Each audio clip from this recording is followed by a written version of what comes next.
Hey there everyone, welcome back to the channel. It's September, can you believe it? We made it this far, hooray! I wanted to do kind of a quick-ish video about some speculation for the upcoming dance banner that is inevitably going to hit, at least I hope. I genuinely kind of like dance banners for the most part. I think the designs are nice. I rarely have much interest in them, except for last year's, or not last year's, the year before last year's. Yeah, we'll talk about that in a second. But I figured with the banner dropping on the 8th, meaning that we'd have a trailer probably on the 5th or the 6th, and then a teaser, because I don't think we'll have a FEH channel to spoil that this time, since it's an odd-numbered month. The teaser's probably coming on the 4th or the 5th. I would assume the 5th, 6th, and 8th, respectively, for all of those things.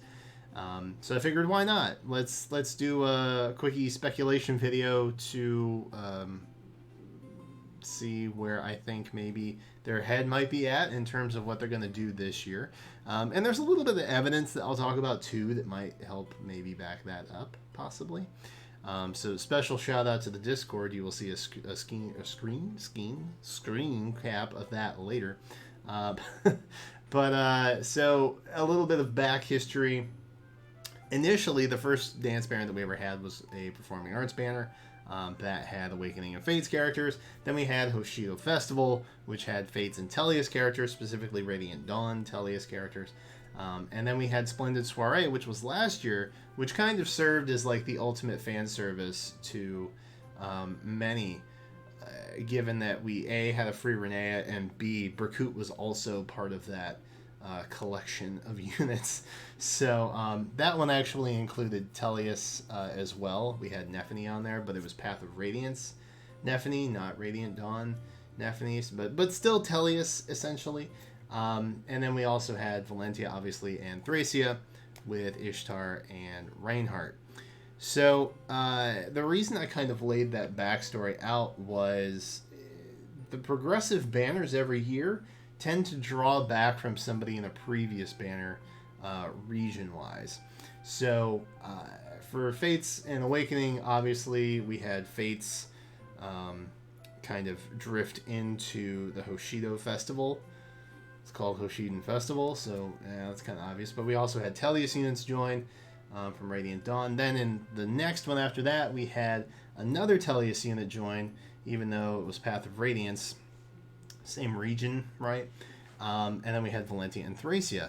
So that means, by transitive property, that the next banner could potentially be either Valentia or Thracia, or Genealogy based, which is kind of interesting, I guess, although you could make a case if we're just talking about regions. You could make an interesting case for Valentia just because it's tied up in Marth Realm, where everything changes over the course of thousands of years. So there's that. But I think maybe they're shifting towards a Genealogy banner, and allow me to provide evidence A as to why I think that is. Bam. So here you can see some people in my Discord talking about it, and I would show you my Shannon talking about this, but I don't have one, so I can't. So thank you to Dire Thunderhead for providing that, even though I don't think they know I'm making this video. Probably not. I don't think I said anything.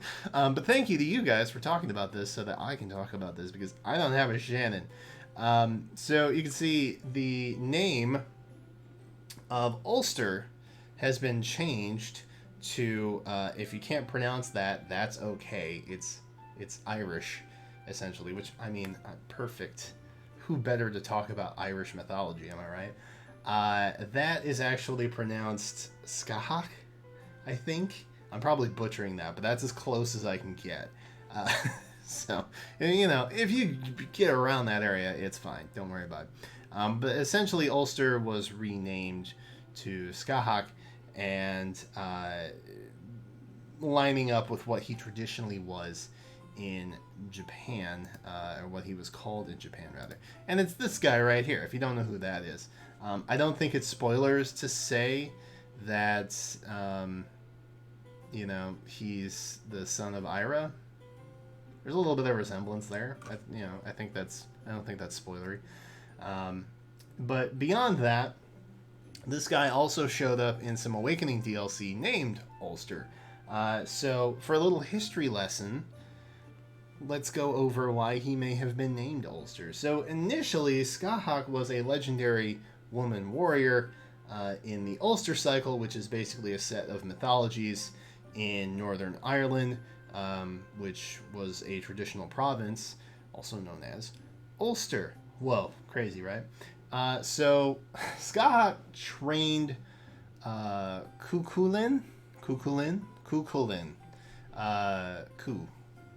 Chulainn may be something that you might... That's how it looks anyway when it's spelled. But Cuchulainn was trained by her. He was the hero of Ulster, and as I said, Ulster is a traditional province in Northern Ireland, which brings us full circle.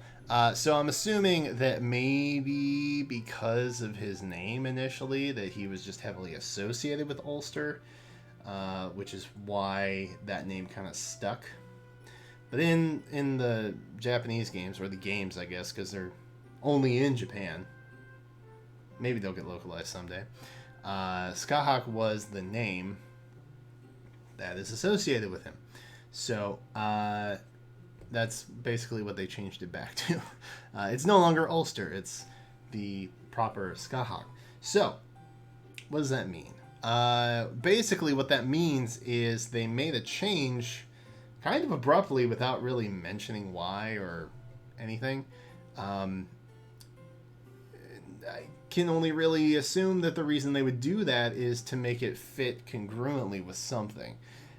So more than likely we'll be seeing him show up at some point in a new banner. Maybe new heroes. Could be new heroes. But the most recent one is actually the dance banner. And it's just so convenient that the change happened, about a week or so before the dance banner happened.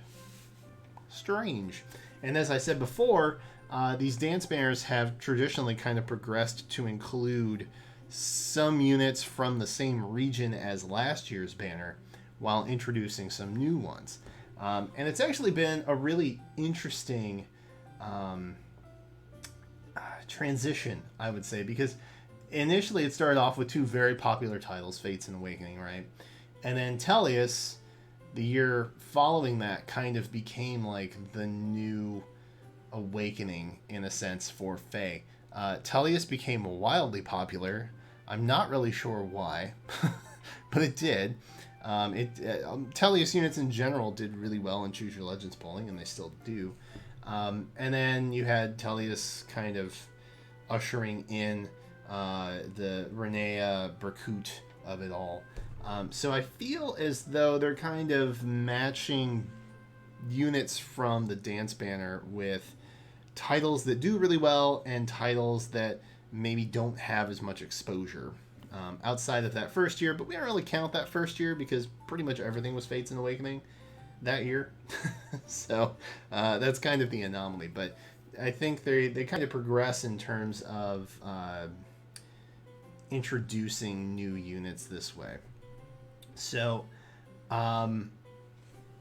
does that mean that since Skahak here is a genealogy unit, and that is technically the same region of Thracia, which was last year, are we going to see that this year? It's very possible. And the name change kind of helps to reinforce that concept, I guess. Outside of that, what would be a good fit for the dance banner this year? And I had been saying for a little while now, the two things immediately jump to mind, that being like kind of a pop concert type setting with Tokyo Mirage Sessions, or like a White Heron Cup type setting with Three Houses. And I know that Three Houses literally just had Brave. But I don't know that that can necessarily be factored in when thinking about that, because that's not really the developers choosing to do a Three Houses banner. That was on the voters. So the voters essentially impacted an entire banner for that month. And that's just how it goes. I feel as though they more or less map these things out by the year. So they have a decent idea of who's going to be in that year. Probably starting around summer-ish, after they kind of start thinking about Choose Your Legends and things like that. So probably from like June to May is their cycle of getting things factored out. Which would also kind of reinforce the concept of, hey, Three Houses is really popular and we didn't do much with that initially. Maybe we should do that now. So in my head, I'm kind of like, White Heron makes a lot of sense. It fits like this aesthetic that I could see Genealogy characters kind of fitting into. And if you don't know what I'm talking about, I'll throw this up on the screen here. So that's the dancer outfit. And it kind of has this like Grecian, Roman-esque type deal going on. And if you're familiar with the Fodlan setting in general, it kind of has that like European, northern kind of vibe type deal, especially with like the mythos of it all, as well as, you know, the transition scenes between chapters. It's very like Renaissance-y type art that's going on. So it has a very like Northern European type vibe to it, which I'm very much about. But given these types of outfits and this type of aesthetic, I could genuinely feel confident saying that Genealogy characters could fit this kind of setting well, I guess, for lack of better phrasing. And I mean, the character himself is obviously based on someone not necessarily in nature, but name at least, heavily devoted to Irish mythology. So I don't know. I feel like it could work. I think if they're gonna do something like that, I think a White Heron Cup aesthetic makes sense. It would throw in Three Houses units, which is probably Fire Emblem's best-selling game to date at this point, or at least best received. It's definitely the best received. Fire Emblem games tend to have a hit or miss reception sometimes, so it's definitely the best received, at least in my opinion. And so taking that and having characters from that and pairing it with characters from a less exposed title like Genealogy, which was never localized, has no one in Smash, not really much you can do with it there. You know, I feel like it would make sense to kind of pair them up to help introduce players, because again, as a day zero player, I understand that new people are picking up the game every day, every week. So while Faye has introduced me to Genealogy, I don't think that they assume that, well, everybody knows what Genealogy is now. So there's always going to be this kind of give and take of reintroducing characters from other titles that didn't get a lot of exposure to help the player of Fae understand the overarching history of Fire Emblem. And that's kind of a big deal. So there, those are my thoughts. Did that make sense? I hope that made sense. Have you subscribed to this channel yet? If you haven't, do it, I guess, please. It would mean a lot to me. Yes, it would. It would mean a lot to me if you would do that. So feel free to do that. We will, of course, be back with some teaser speculation whenever the silhouettes drop. And then, of course, we'll have a trailer reaction whenever that hits. And, of course, a summon video again. So general early month Fae type stuff happening over here. Thank you again to the Discord for talking about this and giving me a video idea. That's very helpful. Thank you. But that is it for now, guys. Let me know who you think we're likely going to be seeing on the next dance banner.